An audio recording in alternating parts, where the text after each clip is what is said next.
La commune d'Adjara, la cité des tambours, n'est pas restée en marge des festivités du 63e anniversaire de l'indépendance du Bénin ce mardi 1er août 2023. Conseillers communaux, secrétaire exécutif de la mairie, cadres techniques, membres de la société civile, sages et notables, forces de l'ordre et population ont tous marqué de leur présence la cérémonie de dépôt de gerbes faite par l'autorité communale, le maire Germain Soro Wanvo-Egbe, à la place dédiée aux enfants du Bénin morts pour la liberté dans la commune d'Adjara. Moment de recueillement en mémoire de ces filles et fils d'Adjara qui ont perdu leur vie pour la liberté de leur pays.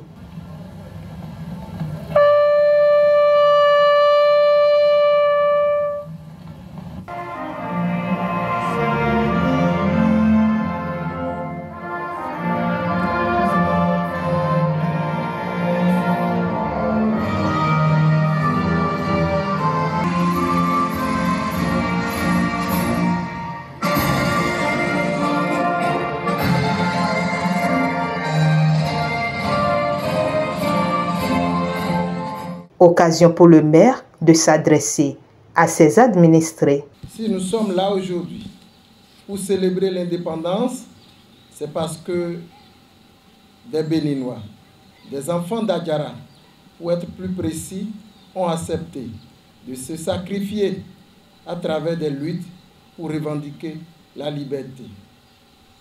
Devant la mémoire de ces vaillants martyrs, je me recueille avec une pieuse pensée. Nous rendons hommage à tous les citoyens d'Adjara qui, de par leur effort au quotidien, contribuent au développement de la commune.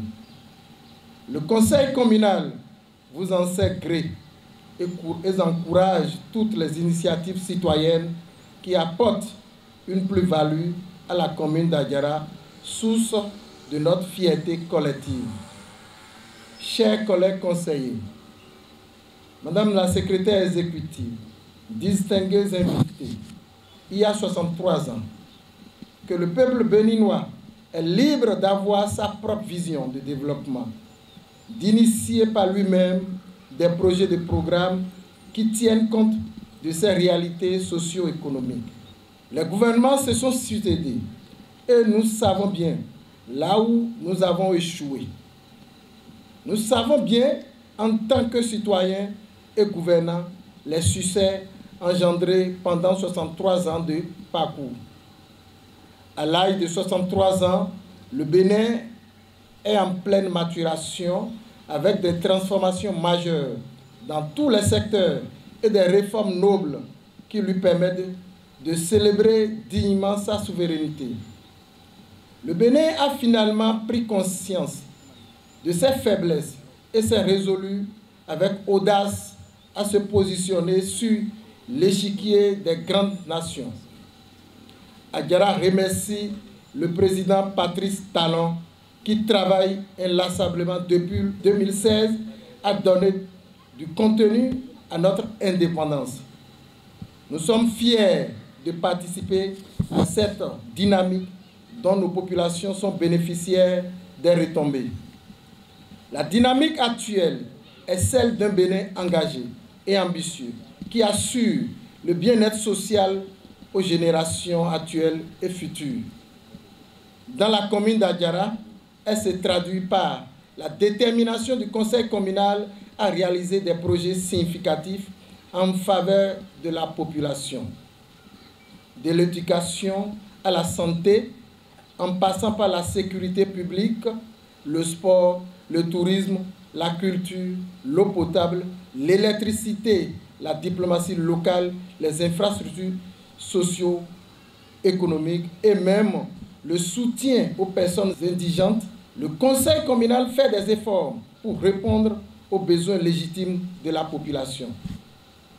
Les différentes réalisations qui se font dans chaque domaine font régulièrement objet de nos séances publiques de reddition des comptes. Aussi dévoile-t-il les critères selon lesquels la commune pourrait gagner le rang des communes intermédiaires conformément aux nouvelles réformes dans le secteur de la décentralisation. Il s'agit de la taille de la population l'étendue de la superficie, le niveau constant de la mobilisation des ressources propres. Je voudrais vous informer que les deux premiers critères, à savoir la taille de la population et l'étendue de la superficie, ne nous posent aucun problème. Nul doute, Adjara est éligible. Le plus dur, c'est la mobilisation des ressources propres dans un contexte d'incivisme fiscal. Comment gagner cette bataille avec vous pour réussir le pari d'une commune intermédiaire? Cette question déterminante est lancée à chaque fille et chaque fils d'Adjara, résident ou de la diaspora, pour qu'ensemble, dans un élan collectif, nous puissions boucher la jarre trouée. Personne d'autre ne le fera à notre place. Il est donc nécessaire que les citoyens d'Adjara paient leurs impôts et taxes diverses. Je lance un appel à toutes les associations professionnelles, les leaders d'opinion, les sages et notables, ainsi que toute personne capable de nous aider à sensibiliser la population à cet effet. Il n'y a pas de bâton magique pour le développement d'un peuple. Ce n'est pas nos efforts communs que nous pourrons construire notre commune, notre belle commune de nos rêves. C'est sur ces mots d'exhortation que je vous souhaite une très bonne fête de l'indépendance. La participation citoyenne pour une commune prospère et développée, telle est donc l'exhortation aux filles et fils de la cité des Tambours qui se sont séparés dans une ambiance conviviale.